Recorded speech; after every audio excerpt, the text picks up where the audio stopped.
Assalamualaikum warahmatullahi wabarakatuh. Waalaikumsalam warahmatullahi wabarakatuh. Alhamdulillah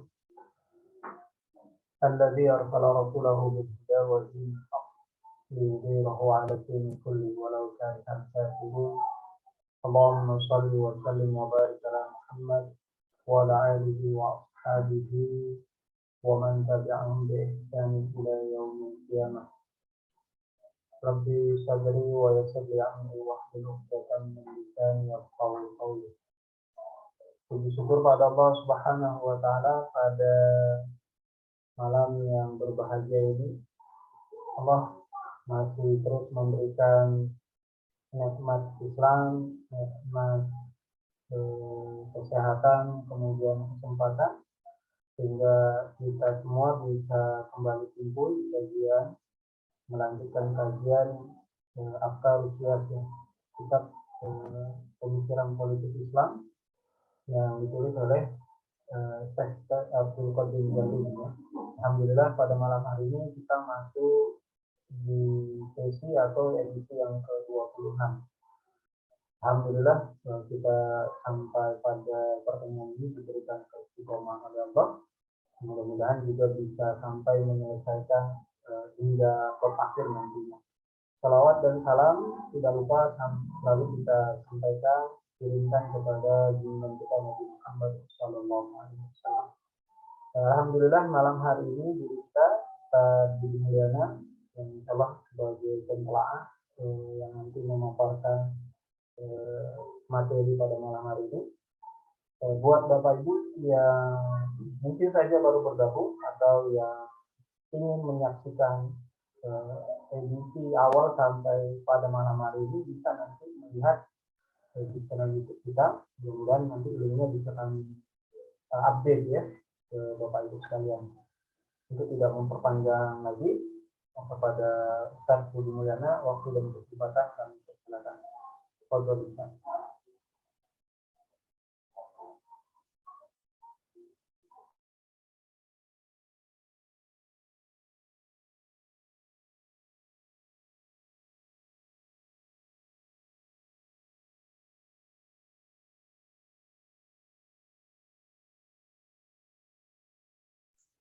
Bismillahirrahmanirrahim. Assalamualaikum warahmatullahi wabarakatuh. Waalaikumsalam warahmatullahi wabarakatuh. Alhamdulillahilladzi arsala rasulahu bil huda wa dinil haqq yuzhiru 'ala dini kulli wa kafa billahi syahida. Asyhadu an la ilaha illallah wa asyhadu anna Muhammadan abduhu wa rasuluhu la nabiyya ba'd. Ba'du, alhamdulillah pada malam hari ini kita masih diberikan nikmat iman, nikmat Islam, nikmat sehat untuk sama-sama menelaah kajian kita ya. Tidak terasa ini sudah di bagian-bagian akhir. Mungkin tinggal 2 sesi lagi ya. Minggu depan dan berikutnya gitu. Karena tinggal 2 topik lagi yang dibahas. Ini topik 3 terakhir ya. Di dalam kitab Afkarus Siyasiyah ini. Di bab ini kita akan bahas tentang sebenarnya sudah maklumun ya, sudah biasa dibahas. Cuman menurut saya menarik ya, ada jadi walaupun ringkas di bab ini tapi menohok ke inti persoalan terkait dengan apa itu demokrasi dan mengapa Islam mengharamkan ya, atau menyatakan bahwa demokrasi itu sistem kufur. Jadi memang nanti ada satu kitab yang membahas lebih dalam ya tentang demokrasi sistem kufur ini, dan saya memandang kitab itu memang menjadi penjelas ya dari satu bab ini. Awalnya satu bab menjadi satu kitab gitu ya. Jadi inti poin dari kitab itu ya ada di satu bab ini gitu. Pertama di awal-awal dijelaskan mengapa sih sekarang umat Islam mengadopsi demokrasi ya. secara filosofis memang demokrasi itu kalau kita lihat di sini dijelaskan tentang sekilas sejarah ya, walaupun sangat-sangat minim. Karena buku sejarah demokrasi pun sudah menjadi satu buku yang tersendiri ya. Jadi demokrasi itu muncul sebagai jawaban manusia untuk menjawab persoalan-persoalan pemerintahan ya. Di awal ini kurang lebih ya, ini saya kutip dari teori demokrasi ya. Bahkan saya sempat mengajar tentang mata kuliah HAM dan demokrasi ya. Jadi kenapa disebut jawaban terhadap persoalan tentang pemerintahan manusia gitu ya. Ini yang kemudian disinggung atau dibahas dalam kajian demokrasi itu sebagai siklus Polybius ya. Ini bukan Polybius ya. Seorang filosof dari Yunani menyebutkan bahwa mekanisme pengaturan manusia itu akan mengalami sebuah siklus gitu. Para penteori berikutnya itu menyederhanakan siklus ini ya. Tapi kurang lebih sama lah intinya ya, siklus ini. Dan ini juga dikutip di dalam awal bab ini di kitab Afkar Usiasi, walaupun tidak sedetil siklus Polybius gitu ya.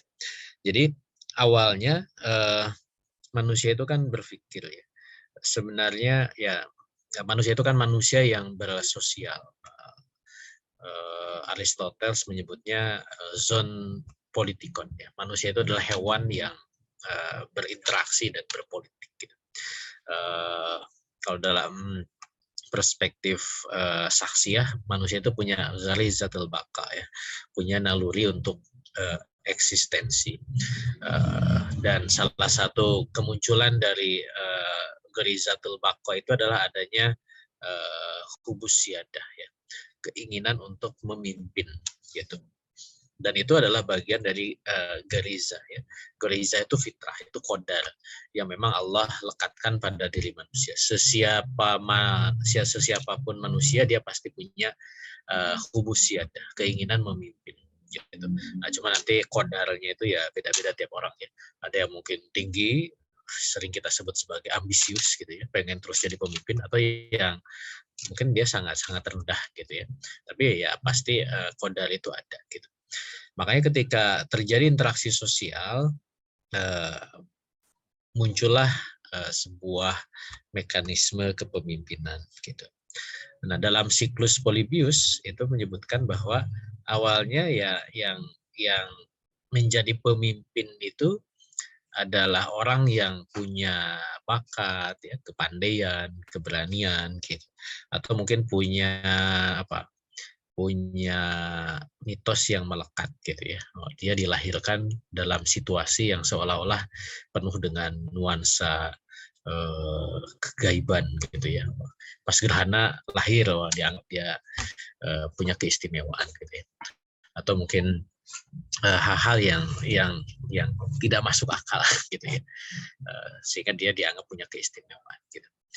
Nah, itu yang melahirkan kepemimpinan model awal yang disebut sebagai monoarki ya, dipimpin oleh satu orang gitu, orang yang punya keunggulan. Nah, cuman ketika orang ini ya namanya gharizah itu kan tetap harus ada yang mengendalikan gitu. Ketika tidak terkendali, maka pengaturan seseorang yang tidak terkendali itu melahirkan apa yang disebut dengan pemerintahan tirani, bertindak sewenang-wenang untuk kepentingan pribadi. Nah, ini kalau dalam teori politik itu sebutnya ini adalah reserve atau kemunduran gitu ya dari kepemimpinan tunggal. Gitu. Sebenarnya monarki itu bisa baik-baik saja, gitu. Cuman ketika orang ini ternyata mengaturnya dengan kepentingan pribadi, jadilah tirani. Gitu. Nah, sehingga muncullah gagasan, udah jangan satu orang, gitu, diatur oleh sekelompok orang, gitu, kalangan yang punya kepandaian, keberanian, bangsawan, gitu ya.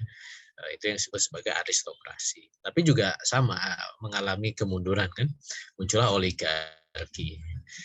Kelompok orang yang awalnya mengatur dengan baik itu malah membuat pengaturan itu, kepemimpinan itu demi kelompoknya. Itu yang kemudian disebut sebagai oligarki. Nah, kita mungkin sekarang sering dengar ya kata-kata oligarki. Nah, setelah ada oligarki muncullah gagasan, jangan beberapa orang, kepemimpinan itu harus diatur oleh banyak orang. Gitu. Apa yang kemudian disebut sebagai demokrasi, kepemimpinan oleh banyak orang. Gitu. Lagi-lagi kan, ketika dipimpin oleh banyak orang ini juga ternyata ya nanti kita banyak urai ya tentang demokrasi itu secara fakta itu nyata atau ilusi gitu ya. Nah, akhirnya menimbulkan banyak masalah. Akhirnya kemudian muncul gagasan, ya sudah, kembalikan lagi ke monarki. Makanya ini menjadi siklus. Ya. Siklus itu lingkaran yang tidak berujung. Gitu. Makanya secara teori, ya teori ala Yunani ini, jadi ini akan terus berputar ya pola pemerintahan manusia. Karena mereka masih berpikir modelnya semacam ini gitu. Nah, sehingga dianggap bahwa demokrasi itu sebagai sebuah sistem terbaik gitu ya, yang dalam benak benak manusia gitu ya, terbaik. Dia mengakomodasi kepentingan bersama gitu. Makanya disebut demokrasi. Ya, cuman nanti kita lihat betul apa enggak gitu ya, seperti itu. Nah, itu siklus Polybius ya. Nah, ini tadi saya singgung. Jadi awalnya monarki, kemudian menjadi tirani, muncul aristokrasi, muncul oligarki, muncul demokrasi, dan muncul tadi oklokrasi atau kadang disebut sebagai politik. Nah, kapan gagasan demokrasi itu mulai masuk ke dunia Islam? Ya sebenarnya kan Yunani itu sudah ada sebelum Islam ya. Nah, jadi pikiran-pikiran filsuf Yunani tentang demokrasi itu adalah zaman pra-Islam. Aristoteles, ya, Socrates itu kan hidup kurang lebih ya 100 sampai ya 200 sampai 100 sebelum Masehi gitu ya. Jadi sebelum zaman Nabi Isa, kalau hitungannya Masehi itu adalah kelahiran Nabi Isa. Kalau ke Rasul 600 Masehi berarti kan ini sekitar 700 tahun ke belakang. Nah, cuman kenapa kok itu tidak diadopsi? Karena memang gagasan demokrasi itu hanya ada dalam teori gitu. Pada masa Yunani pun itu hanya diterapkan dalam teori saja. Gitu. Faktanya ya negara demokrasi ya, negara yang betul-betul rakyat mengatur secara bersama-sama itu tidak terwujud gitu. Kenapa? Karena ya gimana caranya gitu ya. Nanti juga kita bahas ya. Semua rakyat memerintah itu gimana caranya gitu. Makanya pasca atau ketika Barat itu masih pada masa zaman Romawi, ya, baik Romawi Barat yang kemudian hancur dengan sendirinya, atau kemudian yang tersisa adalah Bizantium di Romawi Timur yang berpusat di Konstantinopel, mereka tidak mengadopsi sistem demokrasi itu. Gitu. Mereka mengadopsinya hanya sebatas tadi antara monarki ke tirani gitu ya, kadang aristokrasi, kadang oligarki. Jadi seputar itu saja gitu. Makanya ketika Islam datang ya dengan sistem yang khas ya, dengan aturan yang sempurna yang memang datang dari Allah, itu bersinggungan dengan sistem ala Barat ya atau ala Timur yang saat itu eksis, baik Romawi atau Persia, yang sifatnya adalah monarki atau tirani. Dan itu sama sekali kemudian tidak berkesesuaian dengan Islam. Karena ternyata Islam sendiri mengadopsi sebuah sistem yang khas gitu ya, yaitu sistem yang dipandu oleh wahyu gitu ya, sistem untuk menerapkan perintah-perintah Allah gitu. Nah ini yang kemudian akhirnya yang diterapkan oleh Islam ya. Sejak zaman Rasulullah masa nubuah sampai kemudian dilanjutkan pada masa kekhilafahan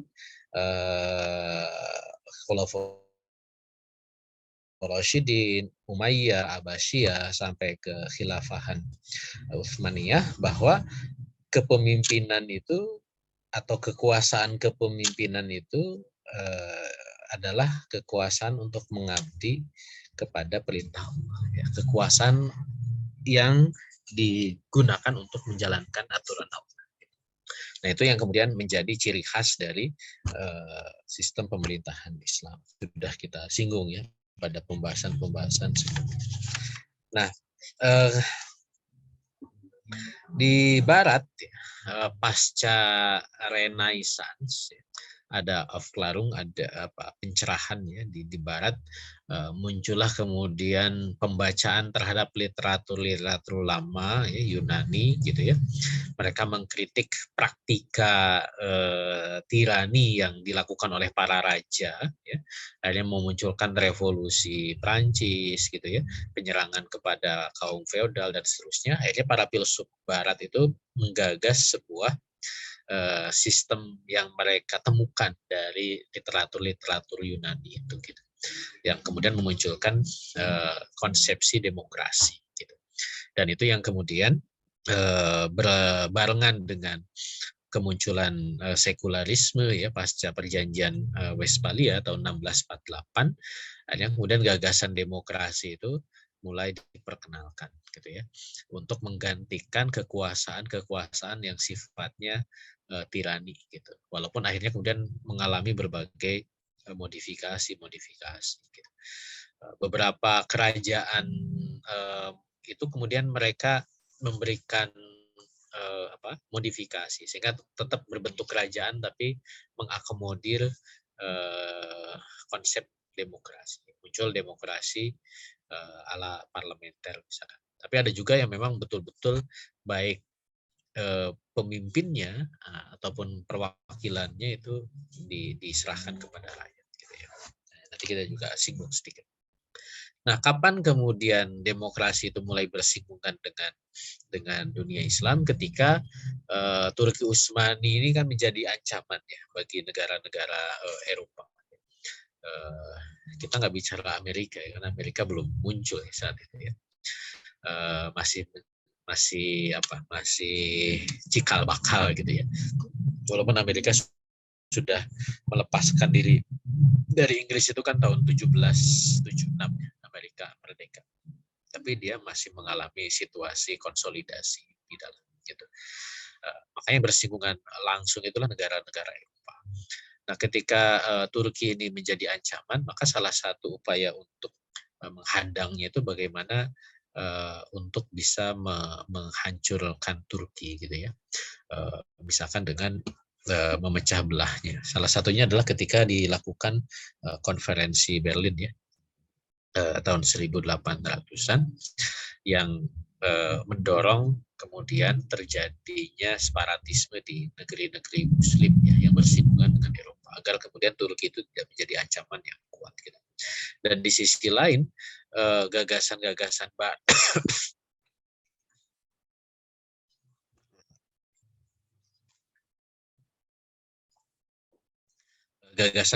Barat ya tentang politik itu mulai diperkenalkan gitu.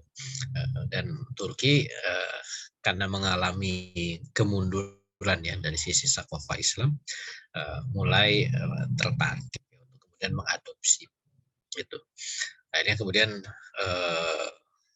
sistem kementerian di dalam khilafah Turki Utsmani itu mulai mengadopsi ala demokrasi, walaupun memang tidak secara frontal ya. Itu pasca konferensi Berlin. Nah, menarik juga bahwa di kitab pasca khilafah Turki Utsmani runtuh ya, maka upaya menginseminasi demokrasi ke dunia Islam itu semakin masif gitu. Apalagi negeri-negeri Muslim itu kan kemudian dijajah ya oleh negara-negara Barat, maka otomatis gagasan atau sakofah Barat ini diperkenalkan gitu ya, untuk menggantikan sakofah Islam yang diadopsi di negeri-negeri Muslim. Gitu. Maka muncullah ketika dekolonialisasi negeri-negeri Muslim itu, mereka mengubahnya atau mengadopnya dengan sistem demokrasi ala Barat. Ini ada sebuah buku yang menurut saya kalau memang pengen mendalami ya tentang proses demokratisasi. Ini dulu saya baca waktu kuliah ya, S1 dulu, udah lama sekali. Ini buku lama ya tentang the third wave democratization in the late 20th century. Jadi ini bukunya Samuel Huntington. Nah, ini banyak bukunya Huntington yang penting dibaca ya bagi peminat isu-isu hubungan internasional dan global ya. Karena dia termasuk salah satu think tank dari Barat ya, yang berpikir secara global atau disebut globalis. Salah satu buku pentingnya itu ini, The Third Wave Democratization. Jadi dia menjelaskan tentang gelombang demokrasi di seluruh dunia ya. Ada 3 gelombang, kurang lebih ini gambarannya. Ini di bawah ini kan tahun ya, dari tahun 1800 sampai tahun 98 ya. Kemudian ini tentang jumlah negara-negara yang semakin demokratis ya. Jadi memang awalnya kan demokrasi itu hanya diadopsi oleh ya di bawah 5 negara ya, hanya segelintir negara saja.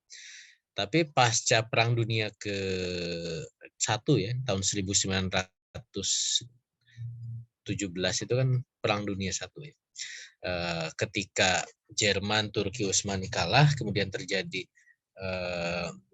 munculnya negara-negara baru yang awalnya itu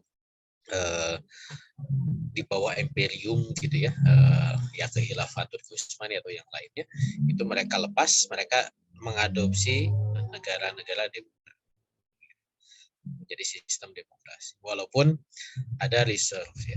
Menjelang Perang Dunia kedua karena terjadi Malaysia ya, Great Depression ya, krisis ekonomi global ya, pasca Perang Dunia ke-1, akhirnya kemudian muncullah model kekuasaan tirani yang kemudian menonjol gitu ya, karena demokrasi tidak menyelesaikan masalah, akhirnya mereka lebih setuju untuk dipimpin oleh orang yang kuat gitu ya. Muncullah Mussolini di Italia, muncullah Hitler di Jerman gitu ya, atau kekuasaan di Jepang gitu yang melahirkan Perang Dunia kedua. Nah, itu yang menjadi kemunduran dari demokrasi. Ya. Makanya gelombang pertama demokrasi itu ya pasca kolonialisme. Tapi setelah Perang Dunia kedua berakhir, kekuasaan fasisme bisa dihancurkan, maka muncul lagi gelombang kedua dari demokratisasi. Gitu. Negara-negara baru mereka mengadopsi sistem demokrasi. Nah, gelombang 3 demokrasi itu adalah ketika negara-negara yang awalnya komunis ya, itu mulai meninggalkan sistem komunisnya. Itu dipicu dengan revolusi Mawar ya, di Portugal itu awalnya ya. Sampai kemudian Uni Soviet runtuh. Itu yang kemudian ditulis oleh Samuel Huntington sebagai gelombang ketiga gitu ya. Makanya dulu ketika ada Arab Spring ya, saya sering menyebut tahun 2011 ya. Karena buku ini kan ditulisnya tahun 2000-an ya. Jadi sebelum ada Arab Spring. Jadi kalau Arab Spring itu mungkin bisa disebut gelombang keempat demokratisasi, mungkin gitu ya, kalaupun mau disebut. Nah itu ya ini tadi ya kesimpulannya. Jadi gelombang pertama itu memang dari awal kemunculan sampai menjelang Perang Dunia ke-1, kemudian turun lagi ya pada saat menjelang Perang Dunia Kedua muncul gelombang kedua, ini pasca Perang Dunia Kedua, kemudian turun, kemudian karena memang di sini muncul komunis, negara-negara komunis semakin berkembang ya, makanya demokrasi mengalami kemunduran, kemudian muncul gelombang ketiga ya, setelah revolusi Mawar di Portugal sampai buku itu ditulis ya tahun 19. Nah ini di buku ini disebutkan bahwa memang demokrasi itu adalah sebuah sistem Barat gitu yang kemudian diasongkan, disebarkan gitu, ke seluruh dunia gitu.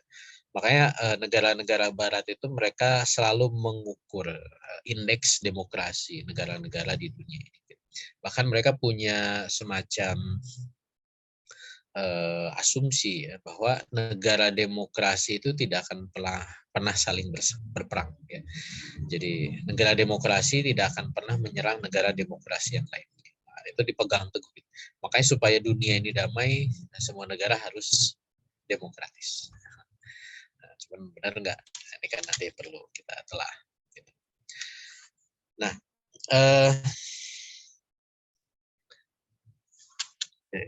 salah kekutip nih slide yang minggu lalu. Nah, jadi demokrasi berkembang di dunia Islam pasca runtuhnya khilafah itu mengalami dua fase. Pertama adalah bagaimana mendorong pemahaman di dunia Islam bahwa demokrasi itu adalah bagian dari Islam. Gitu. Maka muncullah buku-buku kajian-kajian yang menganggap demokrasi itu tidak bertentangan dengan Islam. Gitu. Misalkan kitab Fiqh Daulahnya Yusuf Al-Qaradawi ya, dia menyebutkan bahwa ya demokrasi itu ya sama dengan suro gitu ya, pakai dalil-dalil tentang musyawarah, yaitulah demokrasi. Sehingga Islam itu tidak bertentangan dengan demokrasi, atau demokrasi itu tidak bertentangan dari Islam. Bahkan nilai-nilai demokrasi itu ada dalil-dalilnya. Nah ini gelombang awal ya, untuk bisa membuat umat Islam itu menerima sistem demokrasi. Dan ini sudah lewat ya. Dan wacana ini kan sudah dianggap selesai ya. Sekarang sudah apa namanya? Sudah maklumun ya bahwa umat Islam itu menerima sistem demokrasi gitu. Walaupun ya muncul kan sekarang resource benar gitu ya. Di salah satu buku nih bukan saya di depan rak ya. Gagasan Islam tentang demokrasi ini kan salah satu buku tentang bagaimana dalil-dalil ya yang menyebutkan demokrasi dan Islam gitu ya. Terus apa lagi? Sudah ya. Kebetulan aja di depan rak ada buku-buku. Nah itu contoh ya. Nah kemudian gelombang yang kedua, nah sekarang ini orang tidak lagi atau umat Islam tidak lagi peduli apakah demokrasi itu ada landasan dalilnya gitu ya di dalam Islam gitu. Tapi demokrasi itu seolah-olah sudah maklumun sesuatu yang tidak terelakkan ya. Sebagai sebuah sistem pemerintahan yang memang harus dipakai gitu. Seolah-olah tidak ada alternatif lain. Yang kalau bicara pemerintahan ya demokrasi. Gitu. Pilihannya kalau tidak demokrasi adalah ya monarki atau tirani gitu. Seperti itu seolah-olah pilihannya. Makanya seolah-olah demokrasi itu menjadi sebuah ultimate goal ya, sebagai sesuatu yang tertinggi, terindah gitu ya dalam pengaturan pemerintahan. Dan ini jadi tidak ada lagi diskusi ya, tentang demokrasi gitu. Jadi tidak lagi mendiskusikan demokrasinya. Yang didiskusikan itu adalah bagaimana demokrasi itu berjalan dengan baik. Dan ini juga ya sekarang sudah ya banyak ya disuarakan oleh umat Islam. Gitu. pergerakan umat Islam dalam mengarah kepada pemerintahan itu ya jalannya adalah melalui jalan demokrasi. Gitu. Makanya topik yang kita bahas ya, ini kan topik yang tidak lazim, tidak umum gitu ya.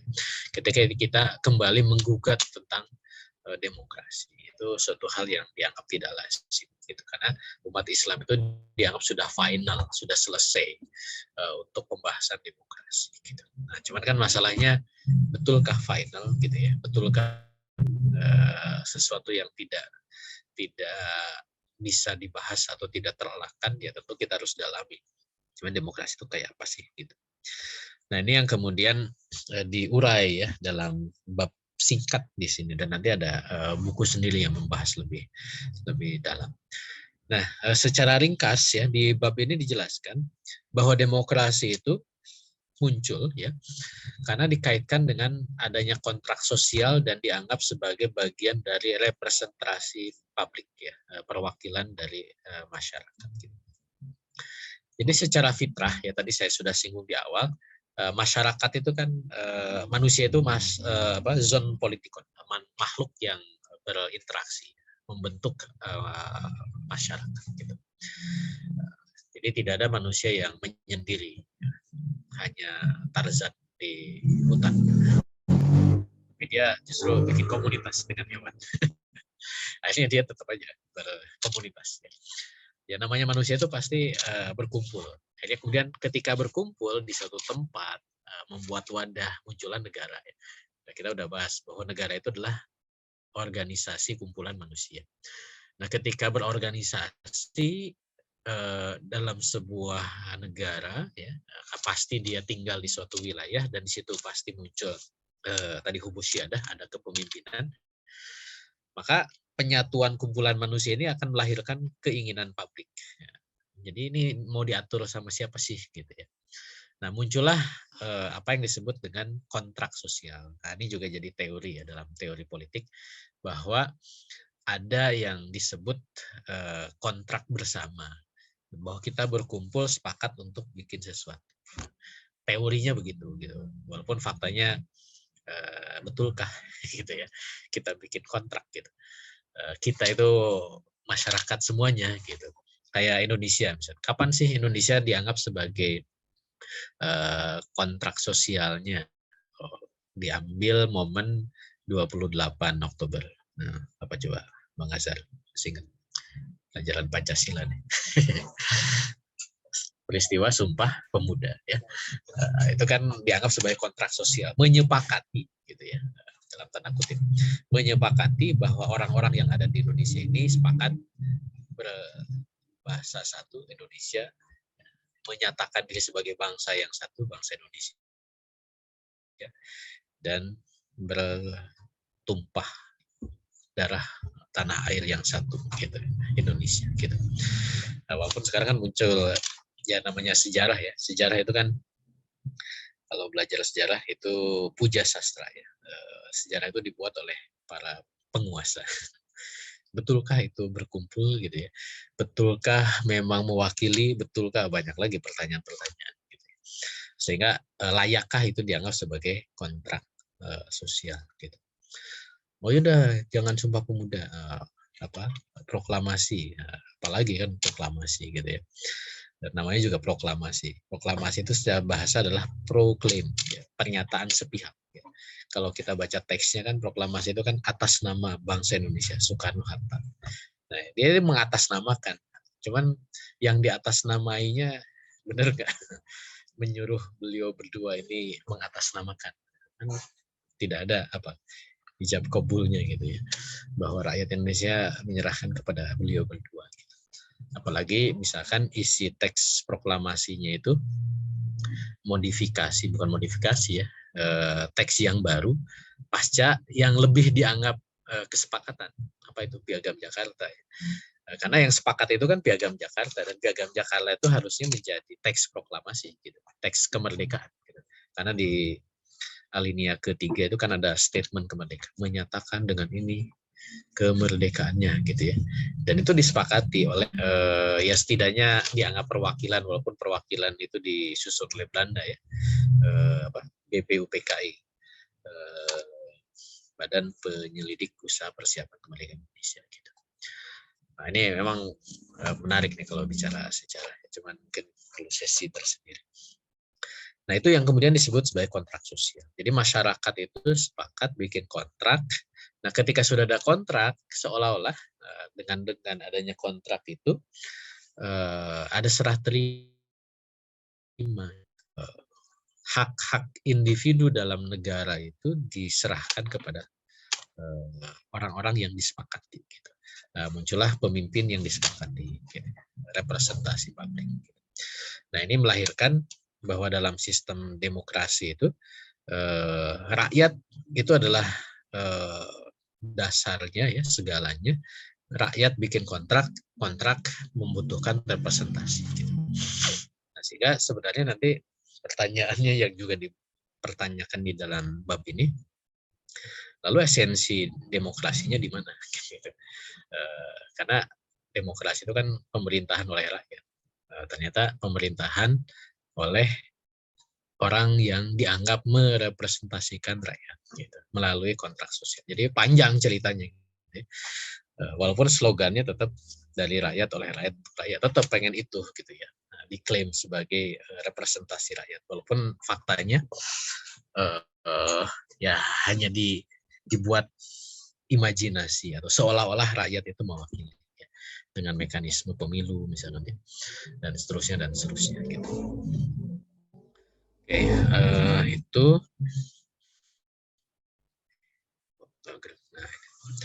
nah jadi dalam sistem demokrasi itu rakyatlah yang menjadi fokus atau pusat ya. Ya namanya juga demokrasi ya, demos kratos, pemerintahan oleh rakyat. Bahasa Perancisnya republik, dikembalikan kepada rakyat. Jadi republik, demokrasi itu sama mana. Bahasa kitanya kerakyatan, semua tentang rakyat. Jadi kerakyatan, demokrasi, republik lebih makna wahid ya, maknanya sama. Kenapa rakyat jadi pusat?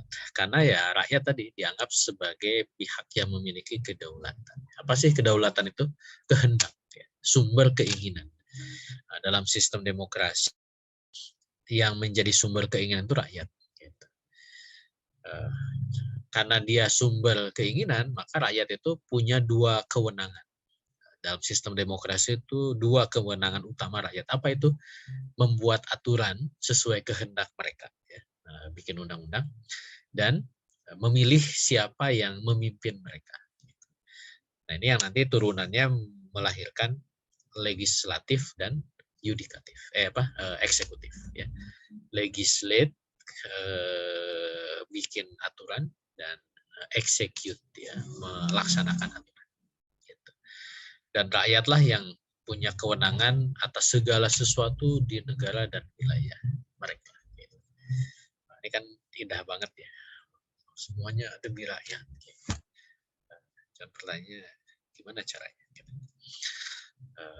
Rakyat adalah penguasa atas diri mereka sendiri, mengatur dengan aturan yang dibuatnya sendiri. Nah, makanya muncul ini slogan dari rakyat oleh rakyat. Ini dipopulerkan oleh Abraham Lincoln, ya, salah satu presiden dari Amerika Serikat. Jadi itu dalam sistem demokrasi pusatnya. Nah, cuman ya, kritikannya ya.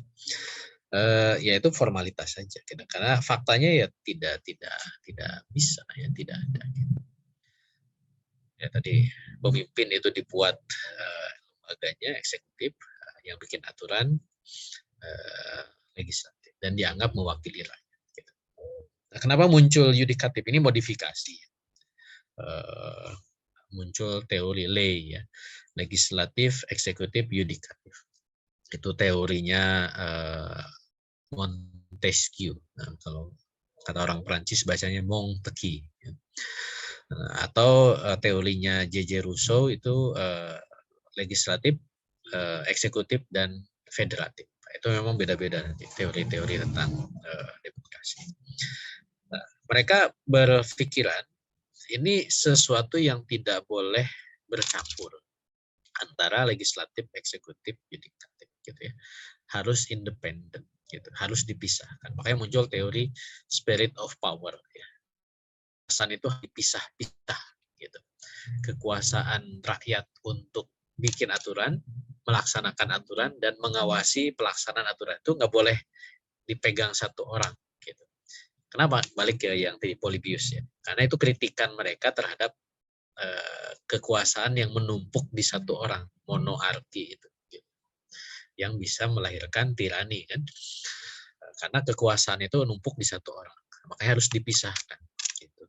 Spirit of power.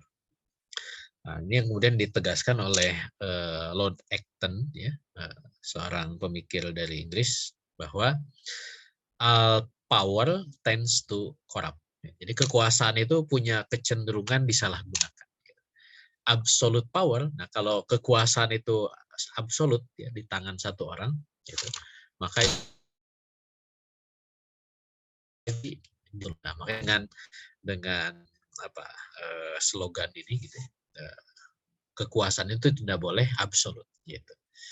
Kenapa? Karena secara fitrah mungkin ya mereka bilang namanya kekuasaan itu cenderung atau ya cenderung ya tends to corrupt, cenderung disalahgunakan. Sehingga harus ada check and balances ya, ada pengaturan, pengecekan dan keseimbangan gitu. Tidak boleh numpuk di satu pihak. Gitu. Ini kan kerasa apa sifat sekularistik gitu ya. Jadi seolah-olah pemikiran-pemikiran politik itu menafikan hal-hal yang sifatnya spiritual gitu. Pokoknya faktanya begitu. Ada eksekutif, legislatif, yudikatif, nggak boleh nyatu gitu supaya tidak absolut gitu. Terus pengawasan Tuhan, pengawasan malaikat, nah itu ya namanya sekuler ya, itu di luar pembahasan gitu ya, nggak ada itu. Gitu. Makanya ini balik lagi bahwa sistem demokrasi yang sekarang ada ini adalah bagian dari hadarah Barat ya. Kenapa disebut hadarah? Karena ya ini majmu'ul mafahim ya, kumpulan pemahaman tentang kehidupan. Pasti ada pemahaman-pemahaman tentang kehidupan yang mempengaruhi munculnya teori-teori ala demokrasi Barat ini. Sehingga aspek-aspek spiritualitas itu menjadi hilang. Ya. Kenapa? Ya karena sekuler. Gitu ya. Oke, terakhir ini ringkas saja. Kenapa demokrasi itu diharapkan? Ya setidaknya di bab ini disebut tiga ya. Tiga hal. Pertama, ya karena demokrasi itu hadarah, bagian dari hadarah Barat ya. Makanya karena dia adalah kumpulan pemahaman tentang kehidupan, pasti nilai-nilai demokrasi itu banyak yang bertentangan dengan Islam gitu. Mulai dari tadi siapa sih yang berhak menetapkan hukum gitu ya. Ya mereka berpikiran ya manusia gitu, bukan hukum Allah gitu. Kemudian meletakkan posisi spiritualitas ya mereka pisahkan dan seterusnya. Jadi ini alasan utama ya kenapa akhirnya kemudian demokrasi itu bertentangan dengan Islam. Nah yang kedua secara fakta tadi demokrasi itu utopis gitu. Kalau kata orang Sunda itu jika nunya gitu, seperti iya gitu. Kita memilih wakil rakyat, pemilu kan, datang ke TPS nyoblos, inilah wakil saya gitu. Ini yang saya coblos gitu. Dialah yang mewakili saya. Faktanya betulkah? Ya bisa dijawab kan gitu. Tidak ada ijab kabul syarat mengikat gitu ya. Karena dia wakil saya ya. Kalau dalam Islam kan tentang wakil kan ada akan wakalah. Nah, wakalah itu ya seperti cermin ya. Apa yang dia lakukan adalah representasi dari saya gitu. Nah, perwakilan dalam sistem demokrasi apakah begitu? Enggak kan gitu. Apalagi ini akadnya apa? Satu berakad banyak gitu ya. Satu waktu saya kayak di Indonesia lah, gambaran sederhana ya. Jumlah anggota DPR berapa? Anggaplah 500. Gitu ya. Anggaplah berapa? Ya 500. Jumlah penduduk berapa? 250 juta. Ya anggaplah segitu gitu ya. Berarti satu orang itu mewakili 500.000 penduduk. Ya, gimana bisa representatif itu satu mewakili 500.000 kepala keinginan cukup diwakili oleh satu orang. Itu kan hal yang mustahil gitu ya, sesuatu yang utopis gitu. Apalagi pemilihan presiden langsung oleh rakyat. Oh dia wakil saya gitu, mewakili 250 juta gitu. Nah, itu kan berarti tipu-tipu ya. Ya tadi ciganunya gitu. Nah itu pemikiran yang utopis. Gitu. Ya semakin mendalami ya mudah-mudahan sih para hadirin nggak usah pusing-pusing kayak saya ya, mendalami gitu. Saya kan kuliah S2 tentang ilmu politik ya, ini yang saya bahas banyak gitu. Sambil ketawa-ketawa gitu di kampus kita bahas teorinya kan semua, kita baca buku-bukunya, lihat prakteknya ya, teori kemana praktek kemana gitu ya. Tapi ya kita ikutin gitu. Maksudnya rakyat itu ya manut aja gitu. Karena tadi seolah-olah ini menjadi tadi ultimate ya, sesuatu yang kalau kau nggak demokrasi apa kan gitu. Nah ini yang kemudian karena kita muslim ya, kita harus kembali ke khasanah Islam, ke hadarul Islam, bahwa ternyata Islam pun punya pengaturan tentang sistem pemerintahan yang sudah kita bahas sebelumnya. Dan yang ketiga, Islam mengharamkan demokrasi itu ya, karena tadi demokrasi ini kan buatan manusia ya. Kita seorang muslim harus tunduk ya kepada kedaulatan Allah ya. Ada di bab ini nggak ada kutipan ayatnya, tapi setidaknya ada dua ayat yang saya kutipkan di sini. Allah Subhanahu wa taala berfirman dalam potongan ayat di Quran surat Al-An'am ya. Innil hukmu illa lillah. Jadi menetapkan hukum itu hak Allah ya. Dalam sistem demokrasi ya tadi ya, legislate ya, membuat undang-undang karena kehendaknya manusia. Ya berarti hukum itu di tangan manusia. Boleh tidak benar salah gitu ya, dalam sistem demokrasi ya kesepakatan gitu. Kalau dalam Islam ya kalau menurut Allah haram, menurut Allah boleh gitu. Nah ini suatu hal yang sangat berbeda secara diametral gitu. Dan memang di Quran surat An-Nisa pun ya, di potongan ayat 5 ya, di sini walaupun khitabnya kepada Rasul ya, jadi harus menjadikan Rasul itu sebagai pemutus. Fala warabbika la yu'minuna, bahkan bi rabbil la yu'minuna, tidak dianggap beriman hatta yuhakimuka, sampai mereka itu yuhakimuka, menjadikan engkau Rasul ya, sebagai hakim, sebagai pemutus. Jadi keputusan terhadap fima sajaru bainahum ya, terhadap apa yang diperselisihkan itu harus dikembalikan kepada Rasul. Nah, tentu Rasul akan memutuskan berdasarkan wahyu, ya. Bukan berdasarkan hawa nafsu. Gitu. Ini sudah sangat jelas. Baik, saya pikir itu tentang pembahasan kita. Pengen dalam ada kitabnya, bisa dibedah sendiri. Kitab Demokrasi Sistem Kufur. Menarik sebenarnya, nanti kalau kita rinci lagi ya tentang utopianya terutama ya. Kalau dalil mungkin biasa ya, dengan ya kalau kita sudah ada keimanan ya terhadap wahyu Allah ya, apa kata Allah ya, sami'na wa ata'na, selesai gitu ya. Tapi yang menarik dikaji dari demokrasi itu utopianya demokrasi gitu ya, yang ini mungkin secara wakil ya, secara fakta perlu didalami gitu, sehingga orang yang menolak demokrasi itu bukan hanya sekedar keyakinan ya seorang muslim, karena memang ini adalah wahyu dari Allah. Tapi orang yang mendalami demokrasi itu semakin tidak percaya bahwa demokrasi itu sebagai suatu sistem yang terbaik gitu, untuk bisa mengatur manusia gitu. Karena fakta-fakta itu sangat tersaji luas, banyak gitu ya. Ini sistem tipu-tipu aja gitu ya. Nah, cuman kok kita betah gitu ya dalam sebuah sistem tipu-tipu itu. Gitu.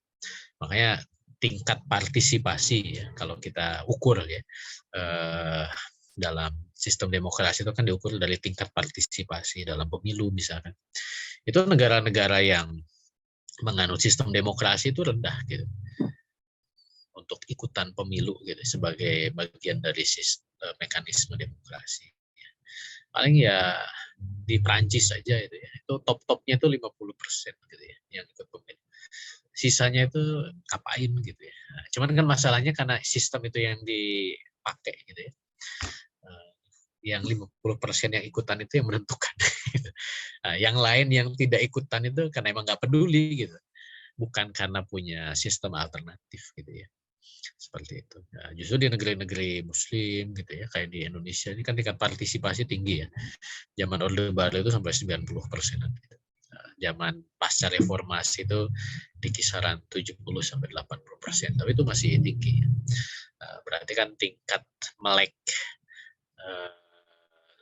politik ya terhadap sistem demokrasi itu ya masih rendah. Atau tadi merasa tidak ada alternatif lagi, sudahlah kita ikut menikmati demokrasi gitu ya. Nah, seperti itu kan ada bukunya ya, menikmati demokrasi. Gitu. Walau. Ya, alhamdulillah.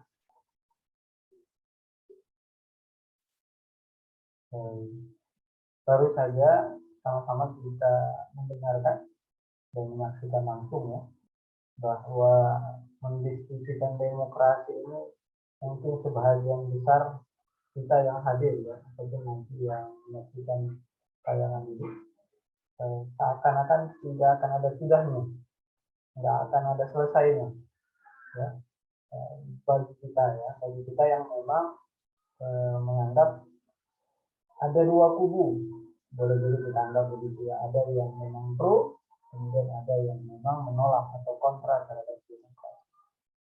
Nah, ya semua punya argumentasi ya, dua kelompok ini punya argumentasi.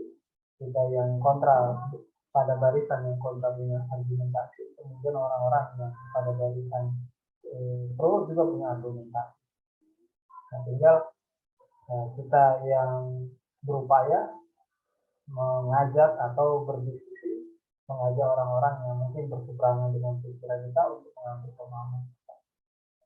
Alhamdulillah, mungkin ini diskusinya boleh jadi hangat, ya, boleh jadi ada hal-hal yang mungkin kita ingin tanyakan kembali, mau memperjelas, atau ada yang memang pertanyaan yang bagi kita ingin diselesaikan ya, mungkin kita ada yang terkendala ya. Alhamdulillah ini dari pertanyaan ada yang masuk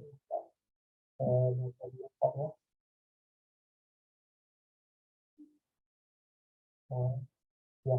Ini dari Ibu Atin ya, Ummu Aisyah. Ustaz, kalau Amerika masih berbentuk cikal bakal ketika 9 tahun itu, faktor terbesar apa yang menjadi penyebab menjadikan Amerika adidaya? Nah, ini pertanyaan pertama, Ustaz. Kemudian ini saya bacakan itu dulu, Ustaz ya. Atau mau satu-satu dulu, Ustaz? Ya, satu-satu aja ya. Pak. Ya, kalau kita belajar sejarah global, ya, sejarah dunia internasional, dari timeline ya, garis waktu kemunculan negara-negara itu kelihatan ya sebenarnya.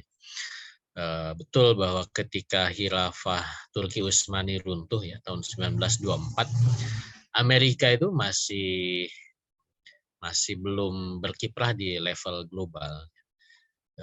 Salah satu yang membuat dia belum berkiprah ya karena dia masih berpegang kepada apa yang disebut dengan doktrin Monroe. Doktrin Monroe itu mengkhususkan Amerika itu hanya berkiprah di benuanya, gitu. Tidak terlibat di dalam urusan-urusan di luar Amerika. Gitu. Jadi makanya ketika terjadi Perang Dunia Pertama, Amerika itu tidak terlibat. Ya. Perang Dunia Pertama itu kan antara Inggris, Prancis, ya, awalnya dengan Rusia, melawan Jerman, ya, Jerman dengan Turki Utsmani. Gitu. Nah, Rusia batal ikutan. Kenapa? Karena di Rusia terjadi perubahan. Ya. Ada revolusi Bolshevik tahun 1918. Jadi negara komunis. Akhirnya kemudian Inggris, Prancis lawan Jerman dan Turki Utsmani. Gitu. Dan Turki Utsmani kan kalah ya dengan Jerman. Akhirnya kemudian pasca kalah di Perang Dunia ke-1 itu yang mempercepat proses keruntuhan Turki Utsmani, dan Amerika belum terlibat. Gitu. Amerika itu baru terlibat di politik global pasca Perang Dunia ke-2 ya. Itu menarik itu kalau mau gampang ya nonton film Pearl Harbor ya tentang penyerangan pelabuhan pangkalan militer Amerika oleh Jepang. Memang settingnya itu, tapi salah satu segmen itu menyebutkan tentang perdebatan di pemerintahan Amerika, apakah Amerika mau terlibat dalam perang gitu ya, melawan Jepang dan akhirnya menjadi perang dunia, atau nggak usah. Akhirnya kemudian ya kalau dalam teori konspirasi itu ya akhirnya Amerika didorong gitu. Karena dengan terlibat dalam perang itu Amerika bisa mengambil kesempatan gitu untuk menjadi negara adidaya, negara global gitu. Makanya yang diuntungkan dalam Perang Dunia Kedua itu kan Amerika ya. Yang jadi kancah perang itu bukan di benua Amerika. Karena peperangan terjadi di Eropa gitu ya. Walaupun yang terlibat itu kan Inggris, Perancis ya. Sekutu-sekutu Amerika bersekutu. Bahkan Amerika bersekutu dengan Uni Soviet ya, walaupun beda ideologi, melawan kekuatan fasis ya. Yang tadi saya singgung, Italia, Jerman dan Jepang. Nah, cuman karena kancah peperangan di Eropa, walaupun menang Prancis, Inggris, tapi mereka hancur. Kan? Amerika ikut perang, perang dunia tidak terjadi di benuanya, ya dia segera gitu ya, segera bugar gitu. Walaupun ya banyak juga tentara yang mati. Makanya itu yang pasca Perang Dunia Kedua itu menjadikan Amerika negara yang kuat, gitu ya, menjadi negara adidaya. Gitu. Jadi kalau pertanyaannya faktor terbesar apa yang menjadi Amerika adidaya itu ya tentu bukan karena khilafah runtuh, karena itu nggak nyambung ya, secara timeline itu tidak berhubungan. Gitu. Tapi yang menjadikan Amerika itu kuat ya pasca dia terlibat di dalam Perang Dunia Kedua dan memanfaatkan kancah peperangan yang terjadi di benua yang menyebabkan Amerika bisa mengambil alih posisi negara adidaya dari Inggris dan Prancis. Gitu. Kurang lebih itu ya buat Ibu Atin Aisyah.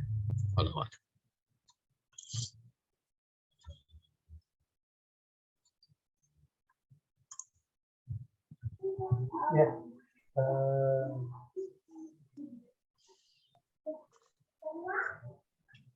demikian Ibu Atin ya, bahwa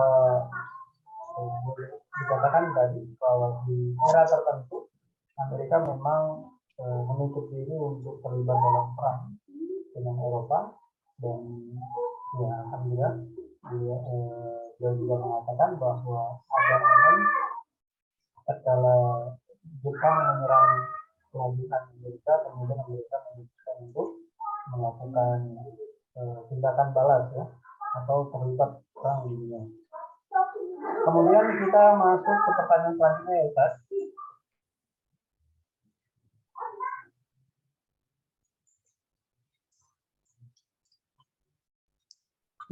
Oke, pertanyaannya Ustaz, bukankah banyak masyarakat kita yang cerdas yang harusnya bisa membaca utopisnya sistem demokrasi hari ini? Lantas apa penyebabnya masyarakat kita masih belum beralih dari sistem demokrasi? Ustaz? Ini pertanyaan dari Ibu Atin Firza. Ya, ya level kecerdasan ini kan diukur dari apa dulu ya? Kalau kecerdasan hanya sekedar apa? Sudah S2, S3 gitu ya, S1. Itu juga kan masih kalau bicara banyak ya secara kuantitatif ya masih sedikit sebenarnya. Mayoritas Indonesia itu kan pendidikan rata-rata masih belum sampai ke SMA gitu. Kalau mayoritas ya. Itu tuh masih di kisaran SMP mayoritas gitu. Artinya yang sudah S1, S2 apalagi S3 itu minoritas gitu. Itu baru dilihat dari tingkat pendidikan gitu kalau bicara tentang cerdasnya. Apalagi kalau kecerdasan ini diukur dengan kecerdasan politik ya.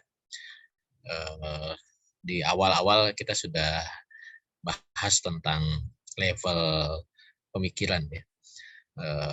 Pemikiran waqi, pemikiran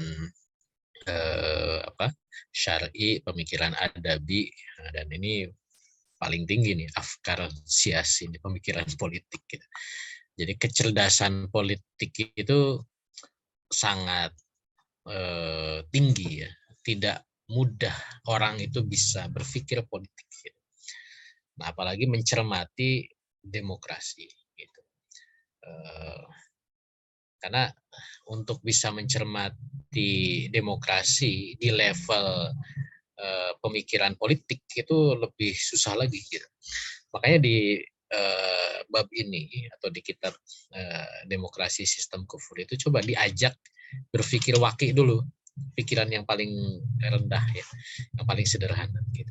Apa sih berpikir waki itu? Berpikir deskriptif gitu. Coba deskripsikan demokrasi gitu. Pemerintahan dari rakyat, oleh rakyat, untuk rakyat. Bisa nggak itu terindra gitu, bahwa memang pemerintahan itu dari rakyat. Mungkin dari rakyat bisa ya, berpartisipasi, oleh rakyat nggak bisa, karena akhirnya muncul perwakilan. Nah, ketika perwakilan betul dia mewakili yang tadi saya sebutkan, apakah ada akad wakalah, terpenuhi sifat-sifat wakil gitu. Saya diwakili oleh si A, dia itu seperti cerminnya saya. Itu waki, itu deskriptif, itu saja sudah tidak terpenuhi gitu. Itu dari sisi representasi gitu. Belum lagi nanti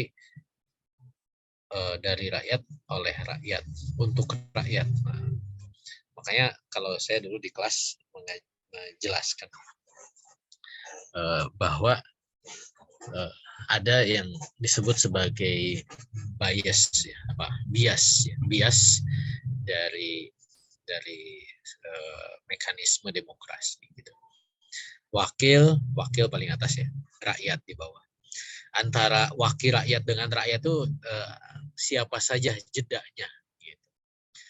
Apakah rakyat itu langsung ke wakil rakyat? Enggak. Wakil rakyat itu disediakan oleh partai gitu kan. Partai itu nanti ada, apalagi kalau sudah masuk ke dewan ya. Nanti di dewan itu juga terbagi-bagi, ada mewakilinya, ada mewakili faksinya, ada mewakili partainya gitu.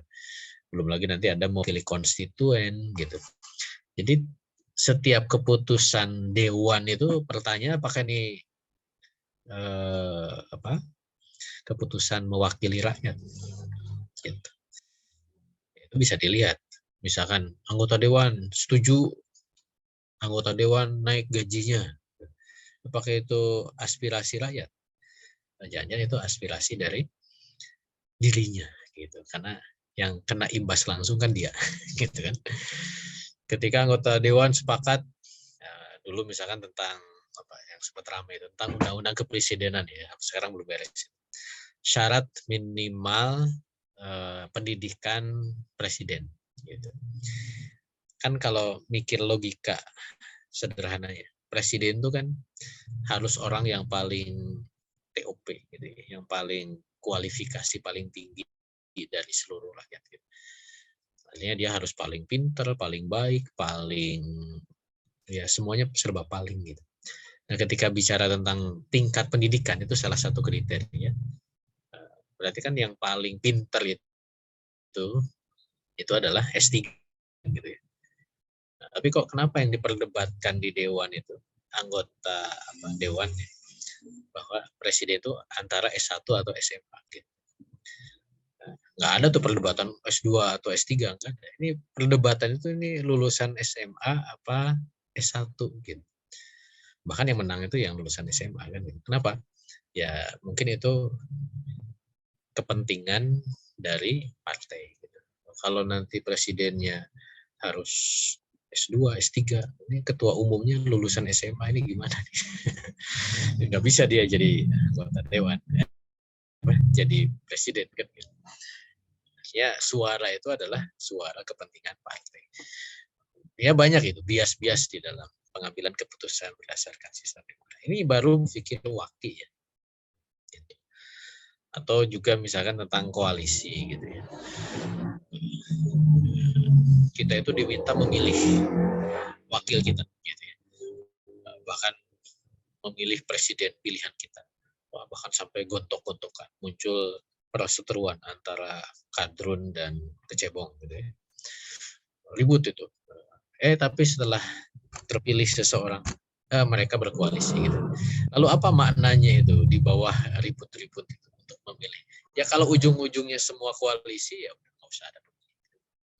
Nggak usah ngabisin dana banyak-banyak untuk pemilu. Nanti juga koalisi kok, semuanya bergabung kan. Itu kan fakta gitu yang harusnya terindra gitu.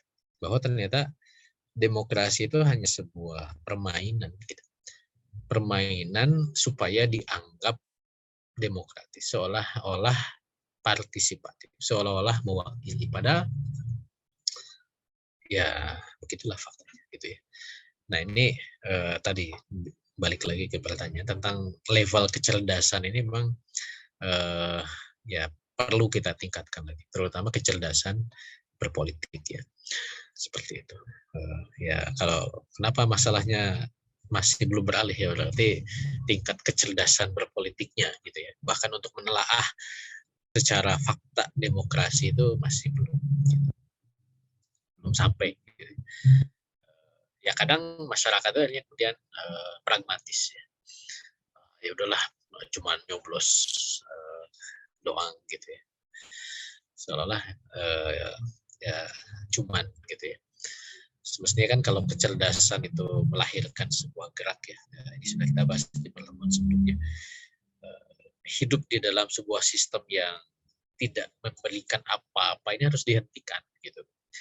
Kita harus beralih kepada sebuah sistem yang sempurna yang memang sudah Allah berikan kepada kita, kepada umat Islam yang dicontohkan oleh Rasulullah SAW. Nah ini kan butuh edukasi terus ya ke tengah-tengah masyarakat. Gitu.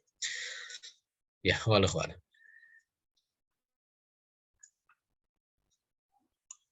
Ya, alhamdulillah. Ini bisa menjadi cerminan masyarakat Muslim Indonesia bahwa hari ini kita masih perlu upaya pencerdasan politik, ya, karena dengan rezim yang hari ini ada, kemudian muncul tokoh yang baru, akan menjadi harapan agar tokoh ini menghilangkan semua cerita rakyat. Padahal belum tentu, gitu kan? Ya, ini menjadi catatan juga buat kita bagi yang sudah memahami bahwa demokrasi ini adalah sistem kufur, kemudian juga yang utopis ya, utopis, untuk bisa lebih giat ya, seperti yang disampaikan oleh Ustaz Ibu Dana, mencerdaskan ya, seperti misi pendidikan Indonesia, mencerdaskan kehidupan bangsa. Nah, ternyata masih belum cerdas juga. Ya, alhamdulillah. Terima kasih Ibu Adi. Ya. Ini ada cukup panjang Ustaz pertanyaan dari ada ini Ibu atau Sifah ya, Sifah kalau tidak salah. Assalamualaikum Ustaz, saya pernah diberitahu bahwa di Amerika, ini saya baca Ustaz ya, setiap individu rakyat benar-benar menikmati haknya sebagai warga negara. Sehingga pendidikan, kemudian fasilitas publik dilayani maksimal oleh pemerintahan. Sehingga ini berbeda dengan negara-negara demokrasi di negara yang berkembang. Nah, itu contoh Indonesia lah ya. Dan akhirnya ini menjadi legitimasi oleh sebagian orang bahwa demokrasi itu baik. Hanya implementasi yang bermasalah. Nah, ini bagaimana Ustaz untuk meluruskan persepsi yang seperti ini terjadi. Syukran.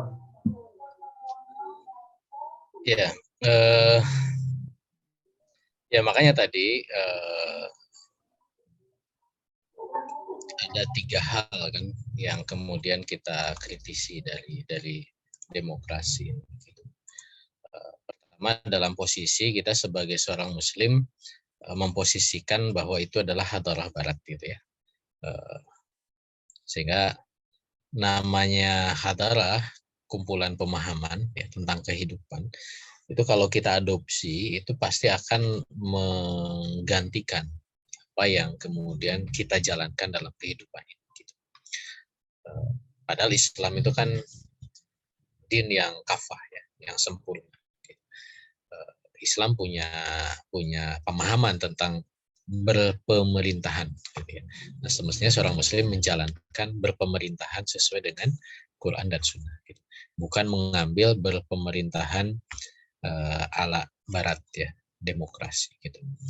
Kalau istilah bersanad, bersanad itu harus bersanad ke Rasul, gitu. Jangan bersanad ke Aristoteles gitu dalam berpemerintahan. Nah itu yang pertama. Nah kemudian yang kedua ya tadi ya utopianya gitu. Sebenarnya makanya kemudian tidak ada demokrasi yang baku ya. Kalau dulu ada yang mempertanyakan sistem baku pemerintahan Islam, ya juga sama apa sistem baku demokrasi gitu. Karena tiap negara itu beda-beda menjalankan demokrasi. Mungkin ada yang pernah mengamati pemilu di Amerika ya. Misalkan durasi mereka bukan durasi frekuensi ya, berapa kali pemilu mereka kan presiden itu 4 tahun sekali. Ukuran 4 tahun di Indonesia 5 tahun itu apa sih ukurannya ya, tadi kembali lagi ke kesepakatan gitu ya. Sepakatnya begitu. Kita Indonesia itu pemilihan presiden suara terbanyak gitu. Pokoknya suara paling banyak dapat menang gitu ya. Di Amerika nggak begitu gitu. Amerika bikin 2 layer ya, 2 tahapan. Jadi ada pemilihan perwakilan daerah, nanti mereka yang memilih lagi untuk presiden gitu. Jadi nggak ada pemilihan presiden langsung di Amerika. Yang katanya gembongnya demokrasi, memilih presidennya nggak langsung. Indonesia melebihi dari gembongnya demokrasi. Nah, jadi macam-macam ya tentang utopianya.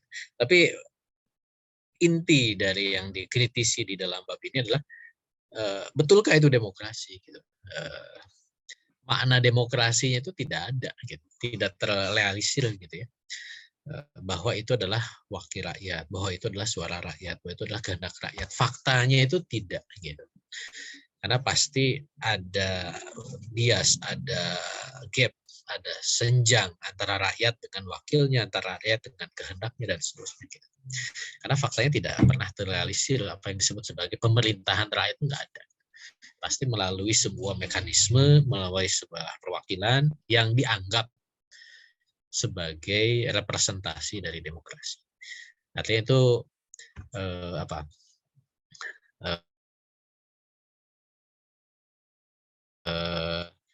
gitu ya, seperti itu. Demokrasi tapi tidak demokrasi. Gitu ya. Itu kan makanya kemudian kenapa disebut sebagai utopia. Gitu. Nah, yang ketiga tentu karena dia adalah kehendak manusia, buatan manusia, pasti apa-apa yang dilahirkan dari demokrasi itu adalah buah dari keinginan manusia. baik, ya bisa baik bisa buruk ya, karena memang manusia itu kan Allah sudah fitrahkan falhama fujuraha fataqwa. Padahal dalam pengaturan harusnya pengaturan itu pengaturan yang baik saja gitu, bukan pengaturan yang buruk gitu. Bahwa penerapan ada keburukan itu harus diluruskan gitu, tapi aturannya itu harus baik gitu. Nah, kalau dalam demokrasi aturannya pun bisa muncul aturan yang buruk dulu gitu. Seperti itu, belum bicara implementasi tapi aturannya saja sudah buruk gitu. Sudah mungkin buruk gitu. Nah, adapun yang ditanyakan tentang warga di Amerika ya ada haknya gitu. Ya sebenarnya pelayanan terhadap masyarakat itu kan bergantung kepada tadi ya, kepada siapa yang diberikan kesempatan untuk melayani. Ketika kebetulan dia baik ya bisa baik gitu. Ya terus terang saya belum pernah ya ke Amerika, cuman saya ada teman yang pernah tinggal lama di Amerika, dia cerita bahwa Amerika itu mereka itu masih lebih aware ya, lebih peduli untuk ngurusi rakyat. Makanya kalau bikin jalan di cerita, kemudian teman saya itu arsitek ya, orang Bandung ya, kemudian tinggal di sana lama ya, jadi kerja di sana sebagai arsitek. Ketika bikin jalan itu benar bikin jalan itu ya. Jalan yang baik, tidak kayak di sini kan, setahun udah rusak supaya proyeknya jalan terus kan. Kalau di sana bikin jalan itu infrastruktur beneran baik. Dari mana ya? Yaitu dari pajak ya yang harus dikembalikan. Gitu. Dari sisi itunya itu ada hal-hal yang baiknya. Gitu. Ya ada selalu saja ada gitu. Tapi bukan berarti secara sistemik itu baik semua. Gitu. Karena kita kan ngukurnya terkait dengan bagaimana hubungan kita dengan Al-Khaliq kan, pencipta gitu. Mungkin dalam pengaturan infrastruktur gitu ya, pelayanan terhadap keamanan gitu ya. Ya banyak juga negeri-negeri non Islam gitu ya, yang sangat cekatan, sangat baik gitu. Saya pernah waktu di Korea itu, Korea Selatan ya, ada kejadian apa gitu di hotel, itu standar SOP penanganan kategori bencana itu serius gitu. Jadi ketika alarm berbunyi, kayaknya yang datang itu satu rombongan gitu ya. Mulai dari polisinya, pemadam kebakarannya, ambulannya, itu semua satu rombongan, satu paket full untuk mengantisipasi kejadian yang dianggap urgent gitu. Dan itu tidak perlu laporan gitu ya. Kalau di Amerika kan mungkin laporan 911 gitu ya, telepon dulu. Kalau di sana itu otomatis sirine itu terkonek ke aparat gitu. Mereka langsung datang rombongan. Ini kan riayah negaranya benar gitu, baik gitu ya. Tapi kan tidak hanya dilihat dari satu sisi. Kita sebagai manusia itu ya harus mengembalikan mulai dari filosofi dasar hubungan kita dengan Al-Khaliq sampai kemudian hal-hal yang detail rinci gitu. Dan itu semestinya Islam menjalankan itu gitu ya. Karena secara filosofi sudah benar gitu ya. Nah, tinggal walaupun kita di negeri-negeri Muslim masih belum menjalankan dengan benar gitu. Ya, kalau di negeri-negeri kayak tadi ya demokrasi itu ya filosofinya salah, tapi mungkin dalam konteks pelayanan ada yang bagusnya gitu seperti itu. Cuman kan mereka berdiri di atas fondasi yang rapuh gitu. Mereka hanya sekedar mungkin insaniah ya, kemanusiaan dan sebagainya. Gitu. Ya, wallahu a'lam.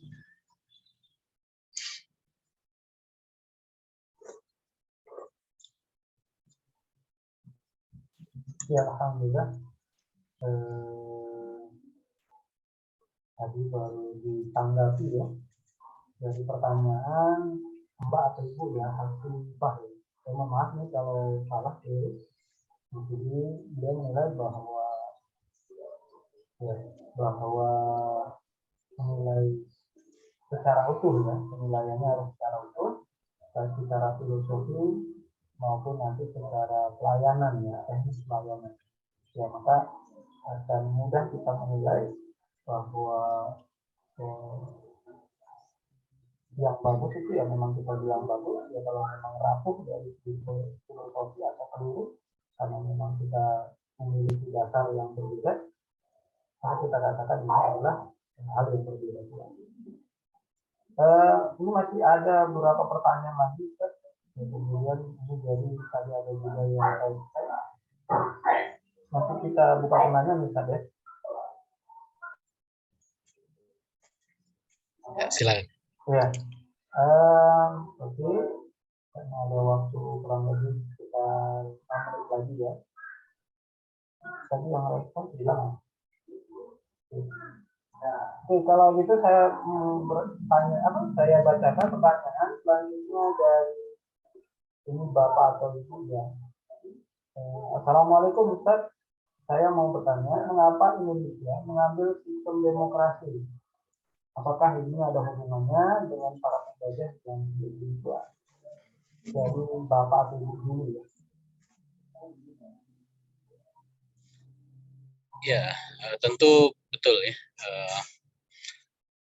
Demokrasi itu ya dikenalkan oleh Belanda ya, ke Indonesia gitu, ke para founding father kita ya, yang memang mereka pelajari dan kemudian mereka rancang, merumuskan, dan akhirnya kemudian itulah yang disepakati gitu ya, untuk dijadikan sistem pemerintahan Indonesia.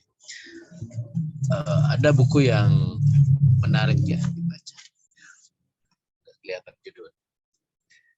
Saya kalau ngajar Pancasila ini, Risalah Sidang BPUPKI. Bukunya tebal. Jadi ini kutipan atau notulensi ya, notulensi sidang BPUPKI. Jadi kalau ingin tahu apa sih gagasan yang disampaikan oleh para founding father ya, Soekarno, Hatta, dan lain sebagainya, pada saat merumuskan Indonesia mau dibikin seperti apa, itu ada di buku ini, di buku Risalah Sidang.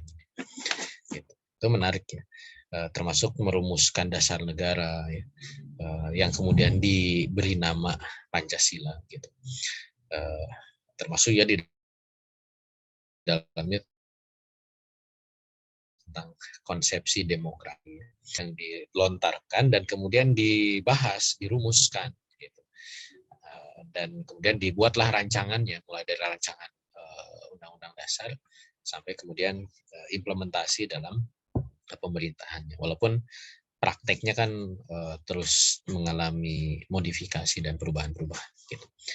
Jadi kalau kita lihat timeline sebenarnya, gitu ya, kalau saya sering menjelaskan ke mahasiswa, sebenarnya sebelum penjajahan yang berlaku di Indonesia itu sistem apa sih?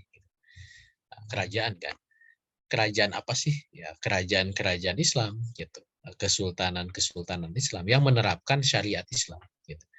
Bahkan sampai akhir penjajahan Belanda itu, Indonesia itu masih berbahasa Arab gitu ya, Arab Melayu gitu.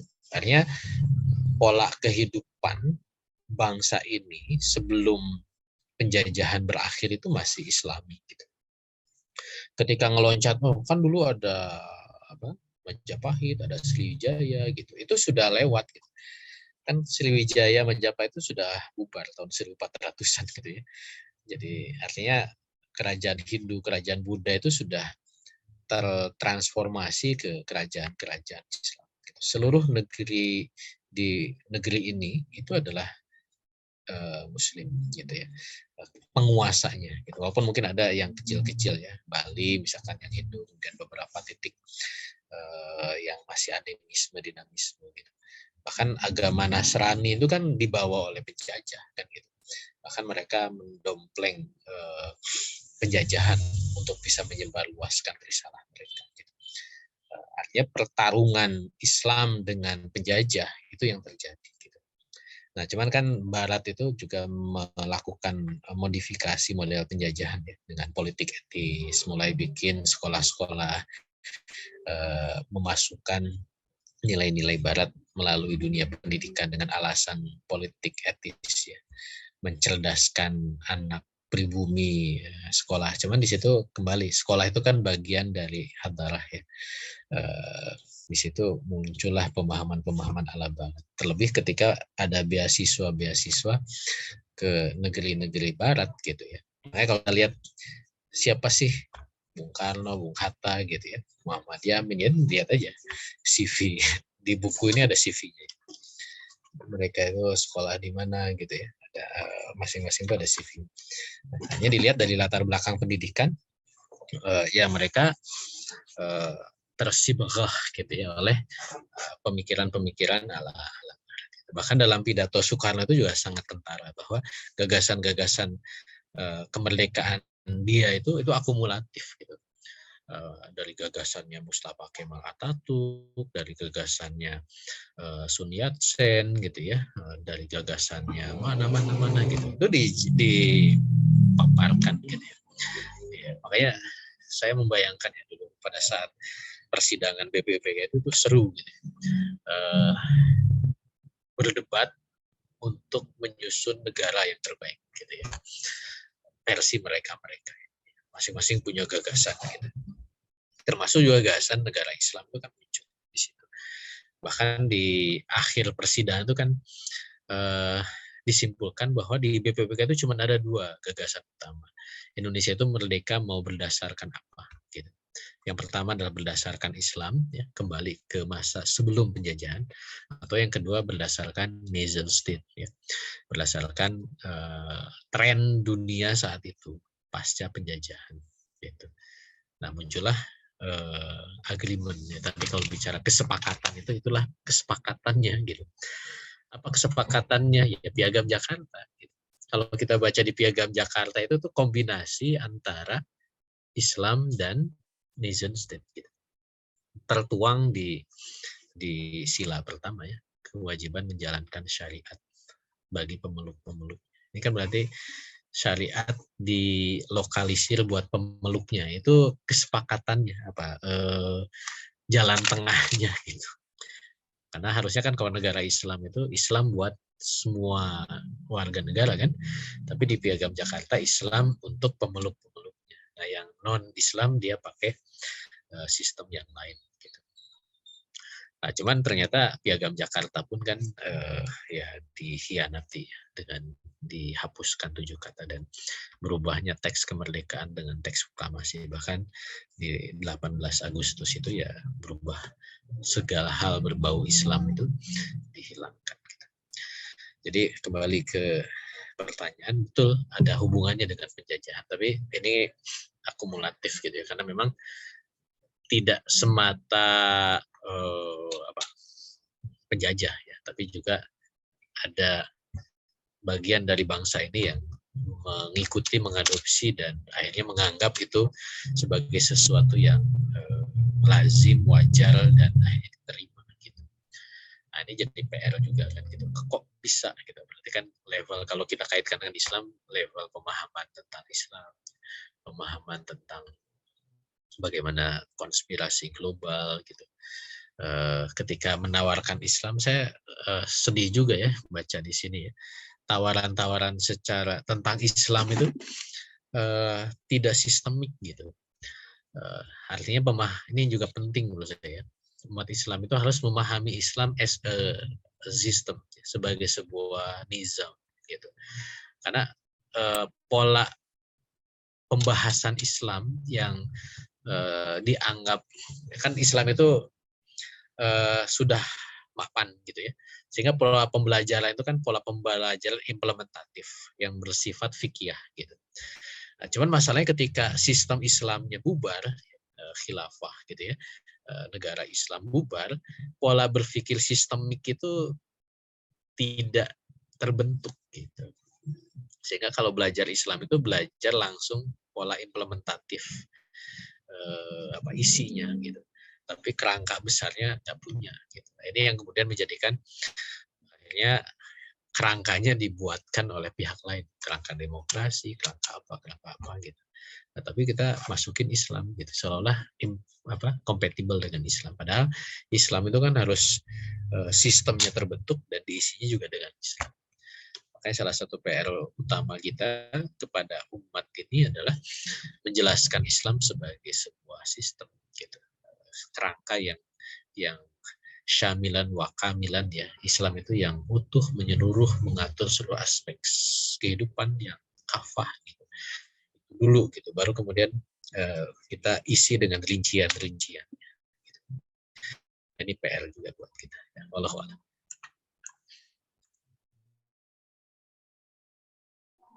Ya, alhamdulillah.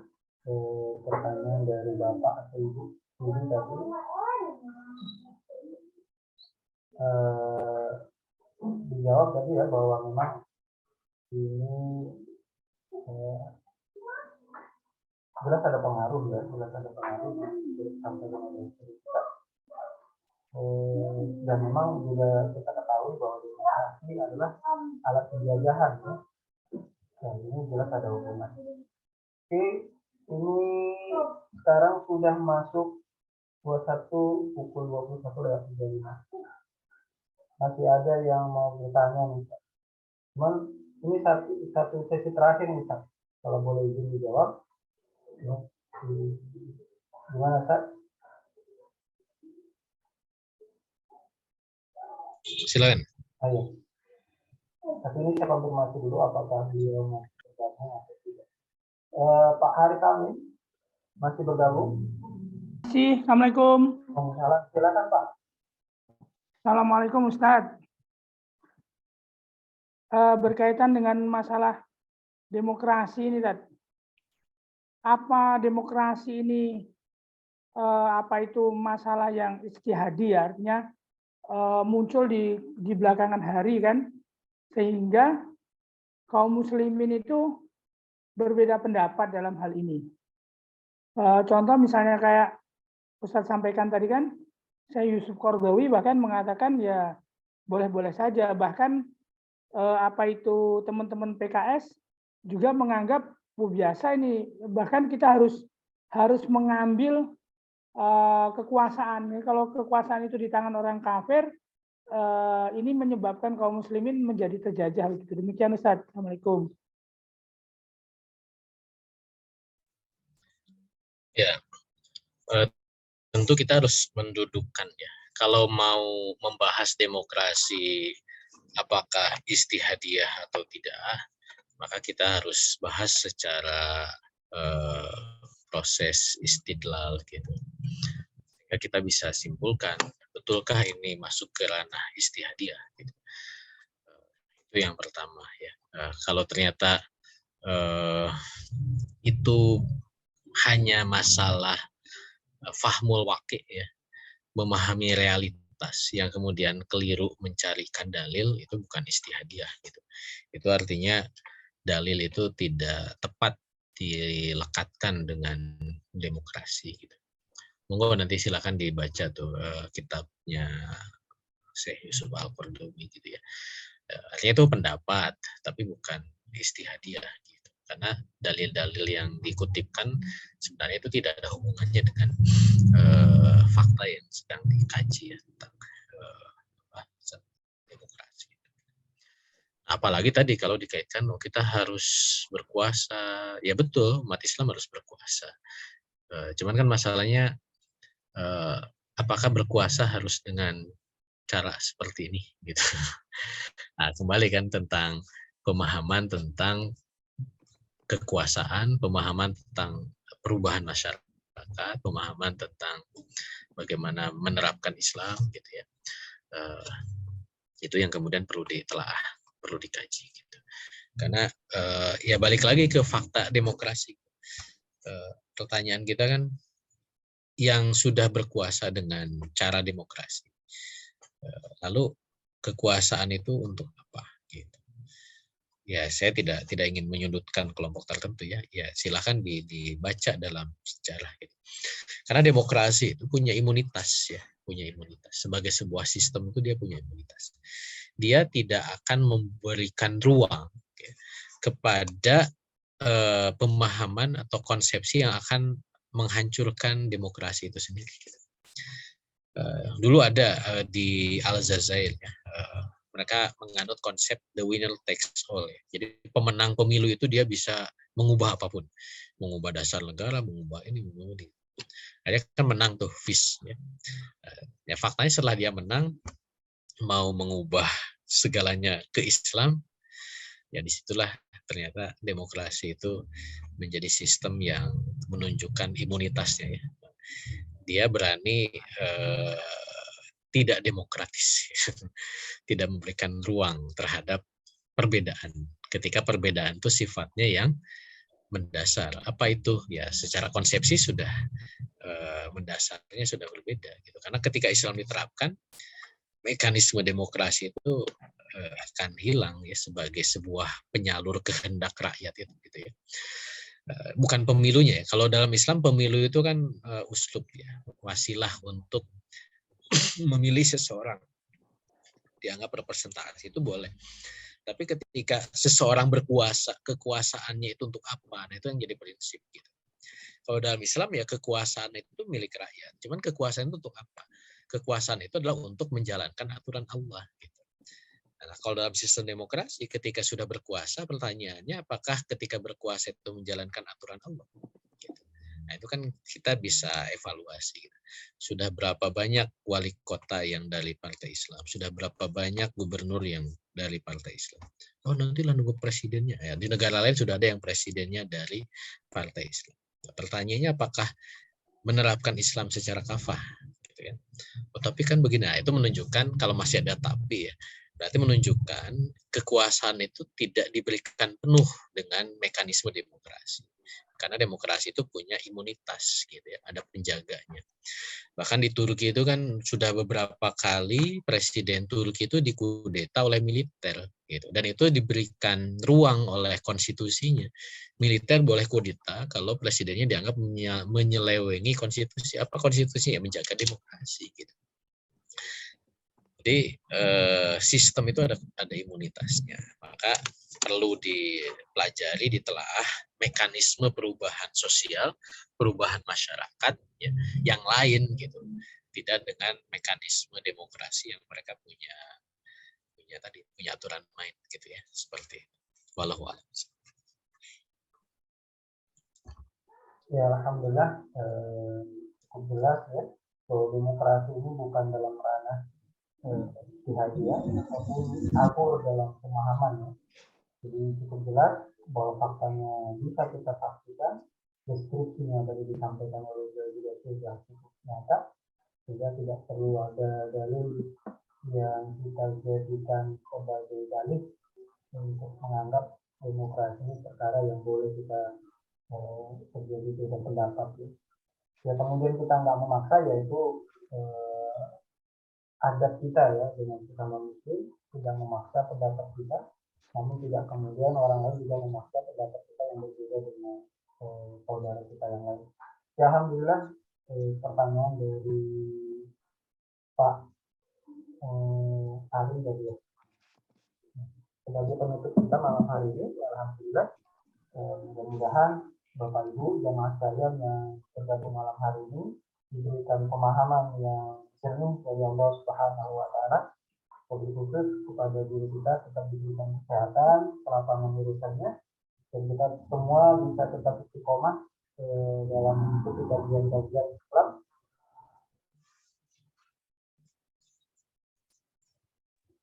Sebagai penutup kajian malam hari ini, ada yang disampaikan Ustaz? Ya, insya Allah ya, ini menjadi bagian akhir ya di bahasan kita.